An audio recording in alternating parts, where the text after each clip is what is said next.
Hello, my name is Jenica Smith, and I'm a full-time faculty member in the English program. Before becoming a faculty member at SWIC, I help faculty build quality online courses, and one of the most important tools in helping those faculty plan out their courses was an assessment map. When you're building your assessment map, you're going to need 3 things, with an optional 4th. You're going to need your course level objectives or outcomes. You're going to have some idea of what you want to do for your formative and summative assessments. Any ideas you have for instructional materials, whether that be textbooks, open educational resources, or you're going to create your own stuff.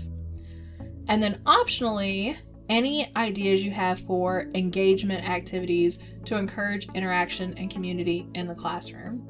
Once you have your course level and module level objectives, you're going to need to identify what the main concepts for your course are going to be. So when we talk about chunking content, you want to organize your information in such a way that it's easily digestible by your students. You want to look for the logical breaks in where certain objectives can go. However you choose to chunk your content, the thing that you need to remember is how we process information, specifically in regard to our working memory, which can only hold about 5 pieces of information at any given moment. If a student's working memory is full, any additional information that you give them is not going to be retained. This is why chunking is so important, especially in an online environment where we can't see that they're not necessarily understanding the information. Something else to keep in mind while you're chunking your content is you want to plan for the future.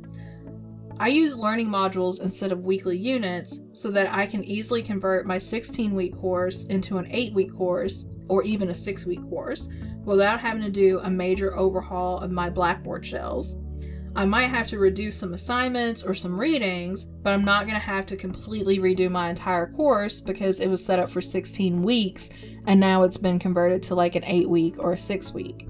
This is one of the reasons I recommend limiting the number of modules to some number divisible by 4 or 6 because it'll help you when you're future planning for future courses.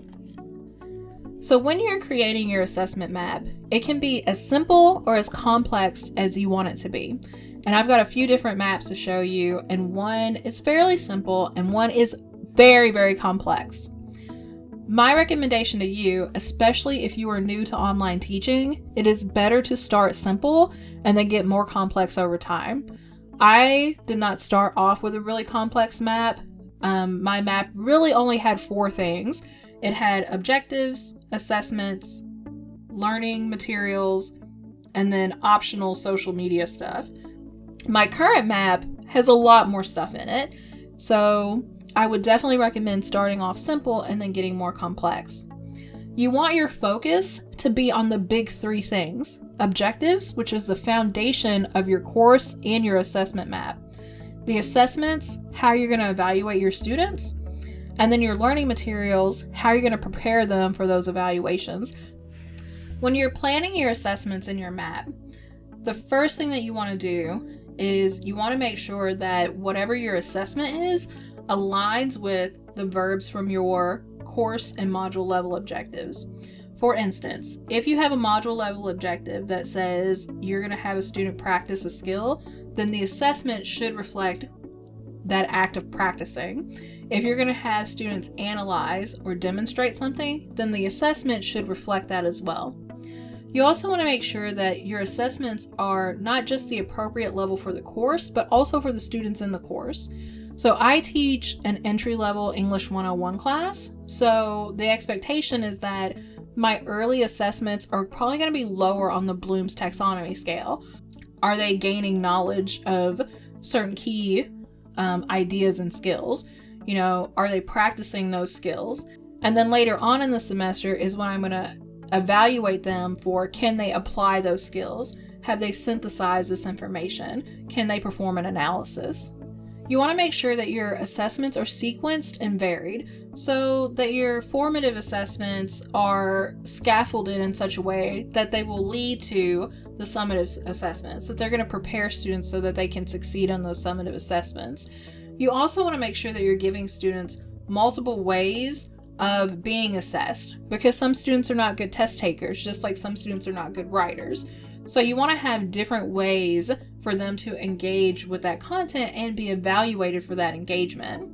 And then finally, you want to work in some kind of feedback method into your assessment map. So how am I going to give students feedback on their progress? Is that going to be through self-graded tests? Is that going to be through conferencing? That kind of stuff. So you want to build that kind of stuff into your assessment plan as well. When you're doing your learning materials, you want to make sure that, again, your learning materials are aligning back to your objectives. But not only that, you want to make sure that those learning materials are actually going to prepare students for when they're going to be evaluated with the assessments. So skill chain is a gaming term, and you can see it when you play games like Mario.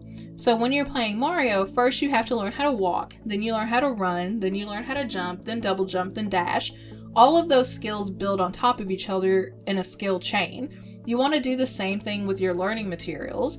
You want to give your students the tools so that they can first walk, and then run, and then jump, and then double jump. So you want to think about that when you're adding your learning materials. You also want to engage multiple learning styles. Not all students learn in the same way, so you want to give them opportunities that address those different preferences. And then finally, you want to explain what the purpose of the material is to students. This was a big pitfall for me when I first started teaching, is that I would find really cool learning materials and I'd want to include them in the class because I could see their value, but my students couldn't necessarily see why we were doing those things. Having a way to kind of explain the purpose of those materials is going to be helpful so that students can understand why it's there. You really only need to have the three big things, which is objectives, assessments, learning materials. But if you're going to include anything that involves student engagement, you want to make sure that all of that stuff is still in alignment with those other three things.